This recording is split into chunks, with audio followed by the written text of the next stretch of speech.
A 1, 2, 3, 4.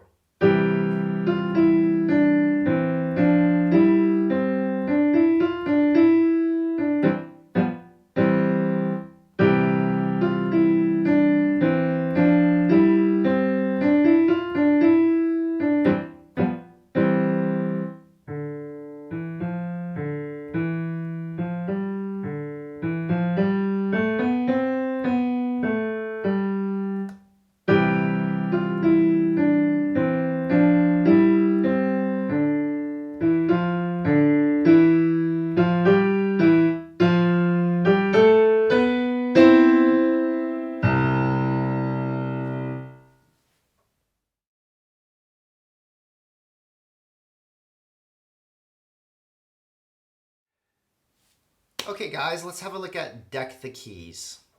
Now this is a cute little arrangement of Deck the Halls, and they just changed the name to Deck the Keys.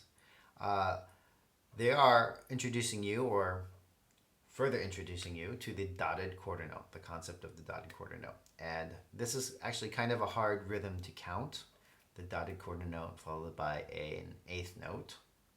But what you need to realize is that the dot, it adds half the value of the note that it's attached to that note.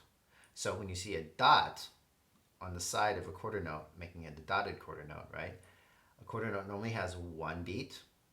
The dot is half the value of that, which is half that beat, half a beat. And adding 1 plus a half, you get 1.5 beats, at least in 2/4 time or 4/4 time, okay? As we are in here. Now to count that, right, we really should feel every single eighth note. Now, if we're counting 1, 2, 3, 4 like that, if we put the word and in between each beat, we can feel the eighth notes quite easily. So 1 and 2 and 3 and 4 and that represents all the eighth notes, okay? So when you're trying to count the dotted quarter note, try to feel 3 eighth notes in that dotted quarter note and move on the 4th eighth note, okay? So we're moving on the and of 2. So when you're counting, and I'll play the beginning here, that we count 2 beats and move on the and of the second beat, all right? So it goes like this: 1 and 2 and 3, 4, 1, 2, 3, 4, 1 and 2 and 3 and 4 and 1 and 2 and 3, 4. Okay? Now, feel free to repeat that as many times as you like. You notice I am counting 1 and 2, and I move on the and after 2. Okay? So every time you see the dotted quarter note, try and do that exact same thing. So you're counting 3 eighth notes, actively counting them in your head, or out loud even, if you're having trouble doing that. So you can come in correctly on the eighth note afterwards. Okay?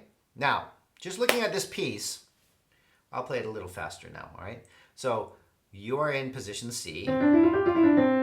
Okay? So as you're playing, let's try hands apart first. So let's try the right hand first. Okay? 2, 3, 4. 1, 2, and 3. Like that with a dotted quarter note. Here's another dotted quarter note. Here it is. 3, 4, and 1. Now cross your second finger over and back to your thumb. Okay? Now that passage repeats again. And again at the end. All right? Now, when the only thing that's different here for the right hand is the last line. All right? Actually, from bar 15. Okay, so from bar 15, we're going to start on a D here. There's a whole bunch of dotted quarter notes coming up. So, starting on bar 15, here we go. Starting on our second finger. 2, 3, 4. 1 and 2 and 1 and 2. And then we're going to move our hand to this position, position F. 1 and 2. And play a 6th at the end. Okay? To complete our C major chord. All right? Now another thing to say about this passage is every measure, every bar gets a little bit louder than the one before. So we start here and mezzo piano, then mezzo forte, move our hand and crescendo, and we're going to end on that C major chord. All right, having a look at the left hand. It's also in the key of C. C position, right? We're playing this C major chord. All right, and then we have these third, second, third chords. Back to C major chord. And again, the third and the second and the third. Now it's the left hand's turn to play the melody. And you notice that there are some dotted quarter notes here. So here we go. 1 and 2 and 3, 4. 1 and 2 and 3, 4. We crossed there. Did you see that? We're going back there at measure 11.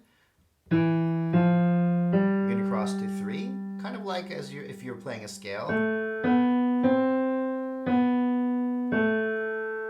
You should end fourth finger on G, and then you're going to come down here and play that C major chord again. All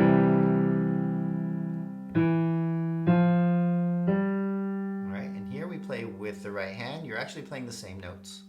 1 and 2. And louder. 1 and 2. We're both going to jump to position F here. And 2. Get louder. And we're playing a C major chord with a 6th on the top. And we'll descend down 2 octaves to play that low C. All right. Now you'll notice that there's a little bracket also written on underneath this bar. And that refers to our sustain pedal. So please push down your sustain pedal, the one on the right, to activate that sustain function on your piano. Okay? All right. That's pretty much it. Afterwards, try putting those hands together, and it should be no problem. All right. Good luck with your preparations, and we'll see you on the next piece.